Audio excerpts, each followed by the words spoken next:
All right, welcome to PBR. PBR is the host of the AsotuCon Marketing and Technology Breakout Rooms. We're really excited to host a series of conversations, things from pitch tank to talking GA4 or social media marketing, media mix modeling, and even the technology that's coming into the automotive space. We're going to be talking a lot of technology that's recently entered the automotive space or things that need to come into it. So what's going to come out of this room is a lot of things that we're hoping to see crafted and created, actually, not things that maybe are just already solutions that have had, but solutions that we need to have in the automotive space in order to progress and move forward and solve the customer experience. So we're gonna craft a stage instead of the bull here. I know that disappoints a lot of people, but we'll have that centered in the round. Obviously, people around all the way through the space, places for conversations to happen, not just breakouts and keynotes. And the really neat thing is we actually have an energetic space that allows that overflow to happen from the main space into here. We can't wait for the conversations that happen in here, as well as the solutions that come out of here, because AsotuCon is really here for collaboration and innovation, something that pushes the automotive industry forward and gathers OEMs, industry partners, dealers, marketers, operators all into the room and has a really intentional conversation. So we'll hope that you will join us in this room for AsotuCon in September. Yo, that gets me excited to check that out on a Wednesday morning. Oh man, we just rolled the preview for the PBR room. We'll talk about that more in this episode, but today we have to talk about the Fed NADA show is opening in an Instagram backlash. Yo, big time backlash at Instagram. Man, big time backlash. I posted back when they changed the whole feed thing. I posted on LinkedIn. I was like, this is pretty solid. This is, I think this is a good thing, right? But then like, I literally thought of that as I was reading the article, right? I was like, hey, like some users are like, hey, that's the experience I want. We're getting ahead of ourselves. We just rolled, if you're listening to the podcast only, we just rolled the preview for one of the rooms at AsotuCon, the marketing and technology room. It's in the PBR, which is professional bull riding room. There literally is a bull in the middle of the stage, which kind of is pretty good. We're building a stage around it. And I think it's important. We're going to have amazing conversations around tech and marketing. We're going to have pitch tank in there. We're going to have dealers pitching vendors. Pitch tank we're going to have. So you have to actually pitch while riding the bull. And no, I'm just messing. That's not happening. Yes. That's not happening. Oh man, that'd be amazing. I think, yeah. And then we'll see how much that person remembers of the questions. That'd be great. Yes, they only take the questions when they're on the bull. And I think it's important to mention, we said it yesterday. I want to say it again, that, because Kyle, you and I are in the marketing world, people might think this is a marketing conference. It is not. It is a full spectrum conference. So about 25% of the content is going to have to do with marketing. And a lot of that is going to be in the marketing technology room. So that means the other rooms, like operations is one of the breakout rooms. Another one is sales culture and leadership, right? So we're going to have a lot of conversations going on at once so that you can pick the track that makes sense for you. And we really hope, one of our deepest hopes is that you will actually go to a session that you're not really familiar with the subject matter, at least one, right? At least one, because that's how we all grow, is when the industry and all the pieces in the store know what's going on and have some empathy for what's going on in the other sides of the stores, because this consumer experience in this day and age is all connected and it all matters and it all needs to work together. So real quick, Paul, I just want to say, like, specifically, I want to talk a little bit about the operations room today too, just for a second. And I'm really excited about the conversations that are going to happen in there, because there's a lot of things that'll happen around markets. We're going to have some economists and M&A specialists that'll be in there. We're also going to have a lot around used car operations or sales volume operations and how to track back to profits in a changing inventory structure. So there's going to be some just like really dialed in conversations, and super thankful to both Upstart Auto Retail and VinQ for getting behind all of the content in there. They're going to be supporting it. They are the room collaborators. They'll be a part of the content as well as hosting some of those conversations. So thank you to VinQ and to Upstart Auto Retail for partnering with us to make sure that room and all the content and all the speakers can happen in it. Absolutely, man. Oh, we also had a conversation yesterday with the charity we're going to be partnering up with. It's actually a dealer started. We'll talk about it more another time, but it's a dealer in Texas that started a charity to help disabled veterans our opening receptions on September 11th. It's amazing. They do these things with light therapy and they train service dogs. It's awesome. We want you to be a part of it. We want the whole industry to be a part of what they're doing.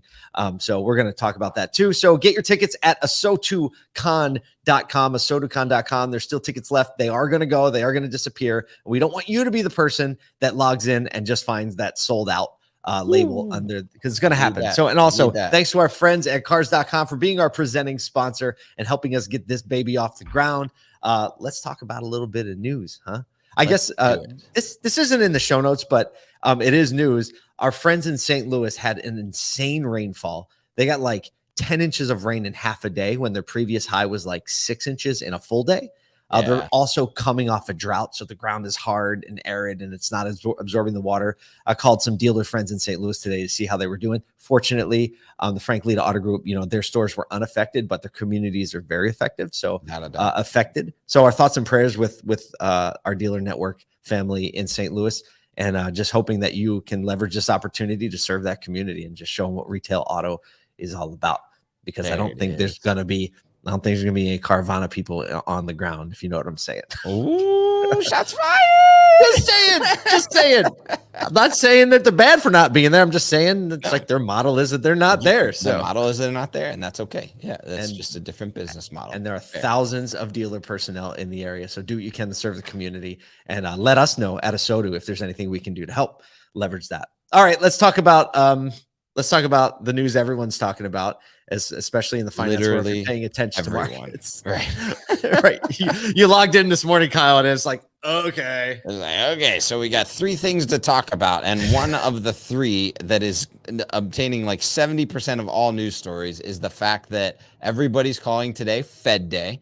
So fun. Let's make it a holiday. Yeah, I mean, it's really wild because for 5 years, basically, no one even talked about the Fed. They were like, they don't what they do over there. They just sit and like smoke cigars, kind of thing. The money stuff, right? They do the money stuff. Recently, obviously, the Fed has been in the news because the Fed is the one responsible for interest rates, and in a time of disruption in market forces and the way that inflation is happening, all eyes are on them. And so today they meet.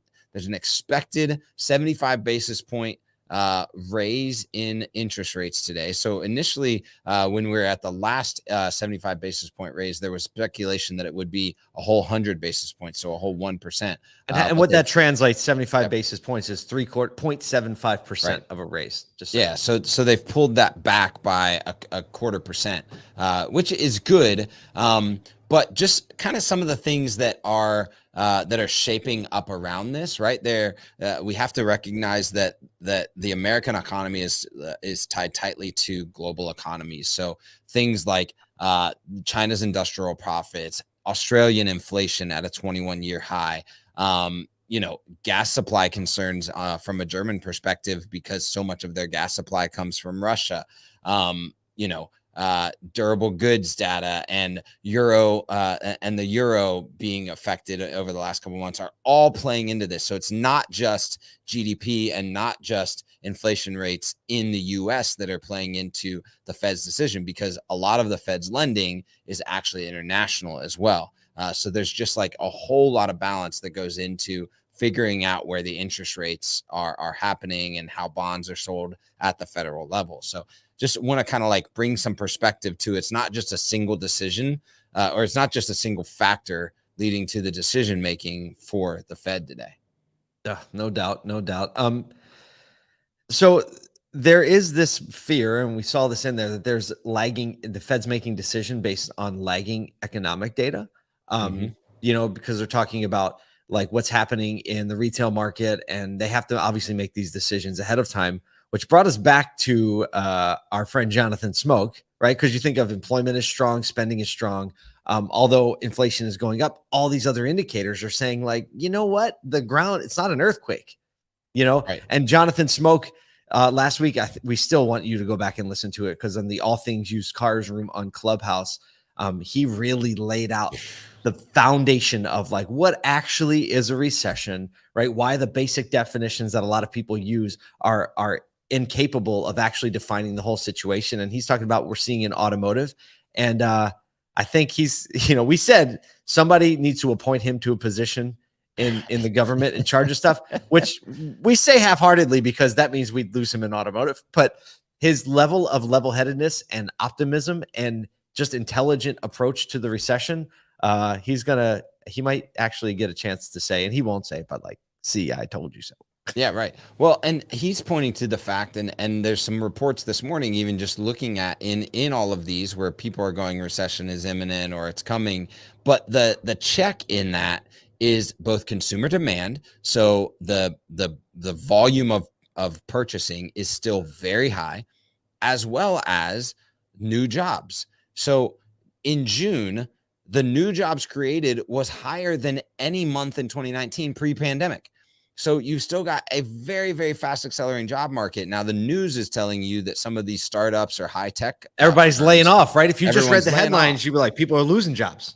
Yeah, but if you think about it, and I saw this report, we're just diving deep, but if you think about it, companies like Shopify leaned in heavy when the pandemic hit because they saw a sharp uptick in things like e-commerce or attachment to Bitcoin and other cryptocurrencies. So all of those are the ones that are starting to lay people off because that sharp increase was actually not in line with like an eased up standard market growth curve. It was not standard growth curve. And so you're seeing the news of layoffs there, but the rest of the job market is still maintaining a standard growth curve. And so recognizing that both of those things, both consumer demand as well as the employee index and the new jobs created are still on the rise, is saying like, hey, look, everything's not, hellfire and brimstone when it comes to the current market. It's such a conflicting time to try to navigate through. Like all those things you said. It's wild. Right? You have a pandemic and it triggers all these events. And, companies make bets on how long that's going to last with their hiring. They make bets on, what they think is going to stay as the norm or what is going to be the new norm.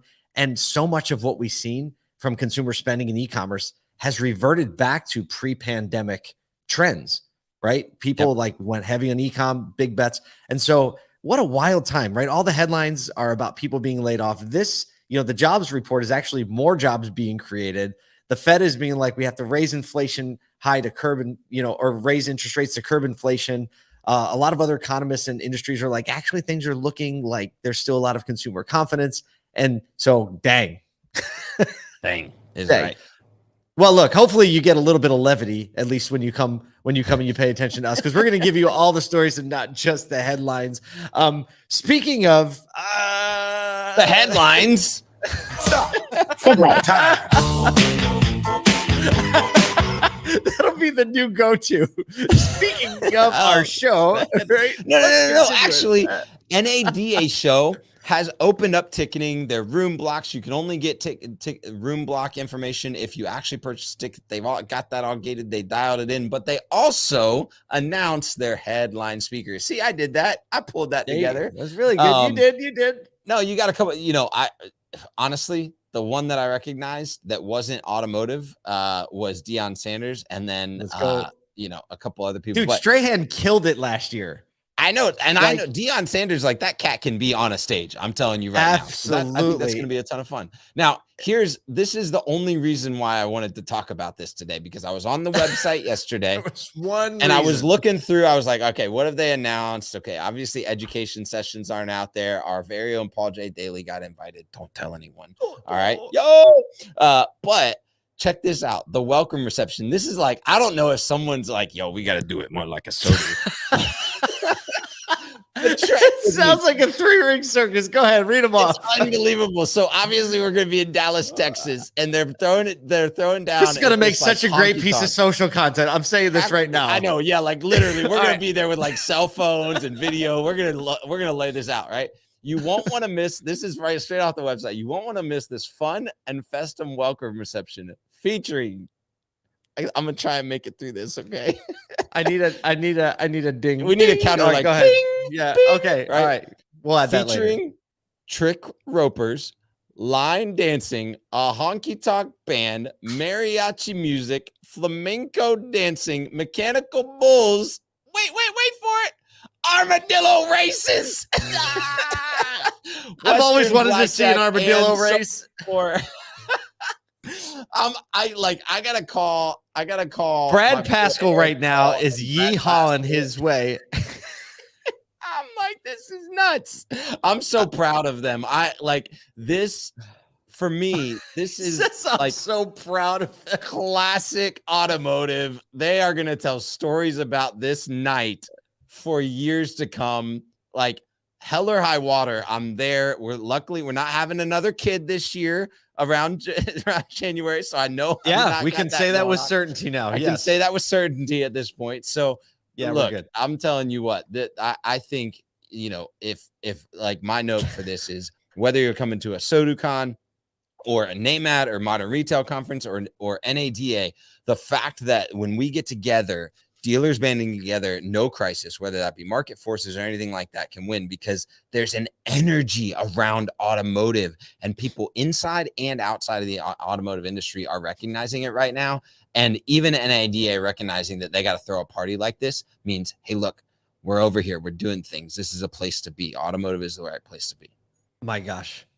I'm just thinking of how I'm just thinking of how ASOTU, how we covered the event in the Raiders Stadium.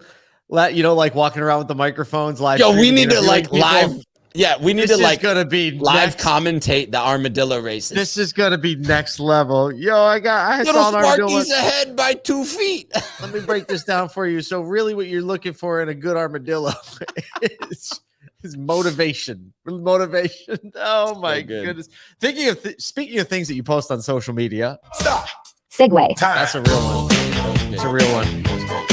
Coming back to the story we alluded to at the very beginning of the show, Instagram changes in their feed, and the way they're presenting content in the feed is sparking backlash from its largest users on the platform, namely the Kardashian sisters, who have over 685 million followers. I mean, that's over 500 million followers. And they've actually reposted a change.org petition started by another user to quote unquote save Instagram, specifically asking the platform to hear the demands: bring back chronological timelines. Hey, Twitter, stop trying to be TikTok. Ouch. An algorithm that favors photos. And I missed one.